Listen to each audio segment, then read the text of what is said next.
welcome to another Fight of the Night review. I know before anyone brings it up, I didn't do last week's one because last week's fight was kind of meh. I've said this much in the few videos I've posted over the past week, but this fight was not so meh, so I decided to cover it. Like, you know, that doesn't need to be a deciding factor, but this fight was definitely better than last week's.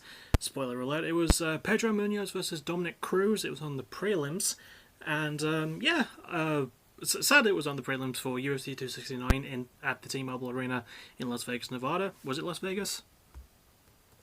Paradise, Nevada. Same thing.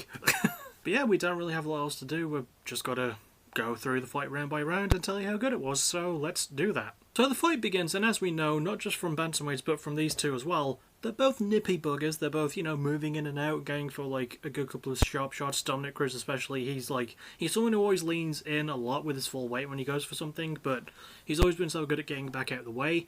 And he does start to do that at first. He's landing a couple of things on Pedro. Pedro's landing a couple of things on Cruz.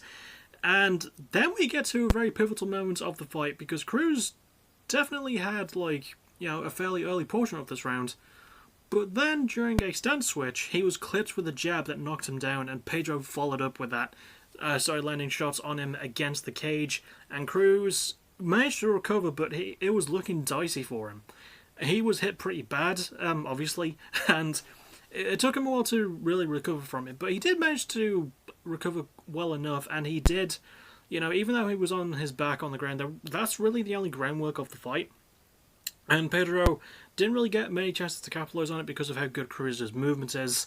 And Cruz managed to survive round one, essentially. He was throwing a lot of really good shots there. He was throwing a lot of really good counters, and which he sort of had to do because A, he's really good at it, and B, he was clipped bloody hard in round one. Round one, spoiler alert, Cruz does win the fight by unanimous decision, but I personally give round one maybe to Pedro, because he sort of had the better of the exchanges. He was landing a lot more. But still, you know, very close round, even though Cruz was hit really hard. But I still give it to Pedro. Like, outlanded Cruz.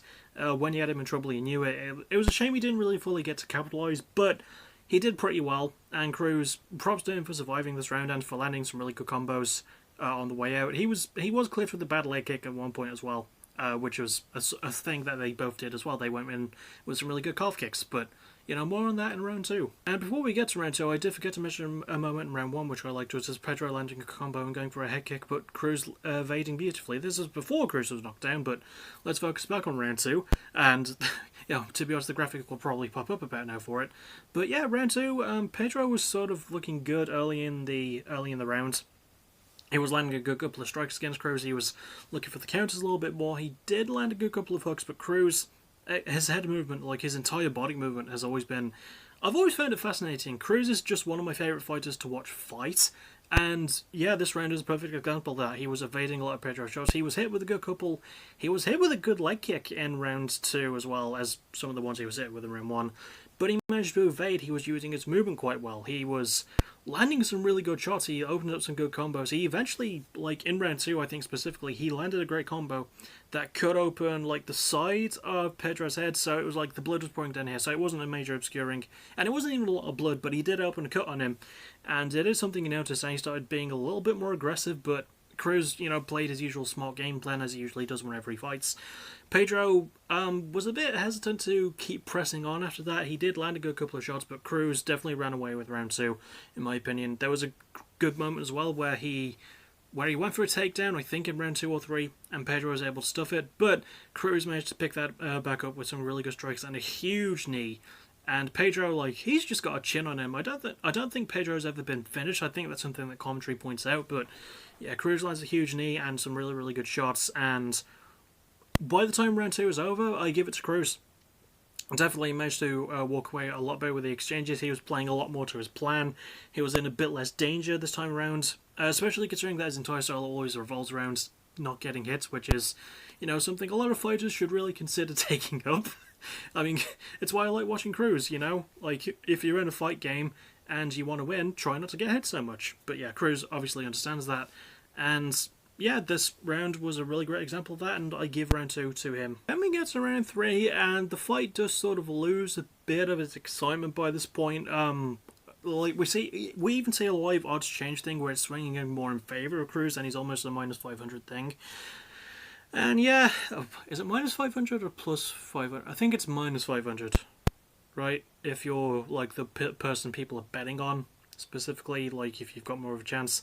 I don't know, but the point is it changed, and yeah, Cruz sort of like lived up to that thing changing. He was landing a lot more on Pedro, he was outclipping him, he was moving around a bit more, his head movement was definitely more on point.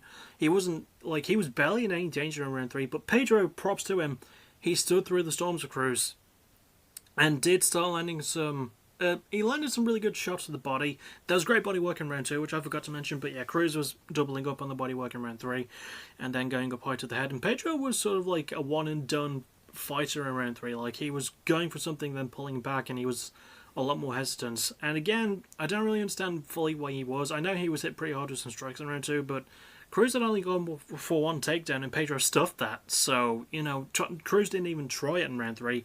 There really wasn't any clinching situations, and Cruz settled on being a stand-up striker, which he's also really good at. And yeah, he does land some really good leg kicks, does Cruz. Pedro lands some good stuff to the body, but round 3 is pretty much all Cruz all the way. He's just out striking Pedro by a much clearer margin. Pedro does land some stuff near the end of the round, but it's nothing as major as what he landed in round 1. And Cruz, yeah, but by the end of the fight, there's really not much to say about round 3, but, you know, Cruz utilising his great defence. I know I jumped to a different sentence completely there, but, you know, stick with me. Yeah, Cruz used his defence and his amazing curve movement and his just entire body movements and managed to avoid getting hit much more, and eventually the round ended, the fight ended, and when it was all said and done, unanimous decision win to Cruz. Now about wrap up the fight itself. It was really good. It was a very fun fight. It did feel more one-sided as it went along though, and that's not what I like from a fight of the night. Cruz was only in any major trouble in round 1, but Pedro, like, dude does have a chin on him, and he withstood a lot of... I know Cruz is not the most powerful striker, like, he's more of a volume guy, but he hit some pretty hard shots on Pedro, probably the hardest I've ever seen Cruz land, and Pedro stood with him and managed to make it past all 15 minutes, and... 15, not 50. And, yeah, Cruz getting his hand raised by the end. Unanimous decision win, I don't disagree with, you know, 29-28 across all 3 cards. I would still give round 1 to Pedro personally, but I don't have any problem with Cruz winning the way he did, or with Cruz winning in general. And I like Munhoz a lot anyway. This is not going to be the end for him. He's still got a pretty good career. And considering that this is, from what I remember the commentary saying, like the 6th or 5th former Bantamweight champion or former champion full stop that Pedro's forced, that is a really big accolade for him to have. Even though he wasn't able to beat Cruz, he had a really good showing against him, and he showed a lot of heart in the fight. But yeah, it was easy to tell that Cruz was the winner. Still, very fun fight. Not going to be my top 10 of the year, but a very fun fight, and definitely one I recommend you check out. And that'll about do it for this review. Really good fight. Recommend you check it out yourselves. As for what's next from me, maybe an episode of Catch Up Chaos within the week. But yeah, not really many other videos besides that. Oh!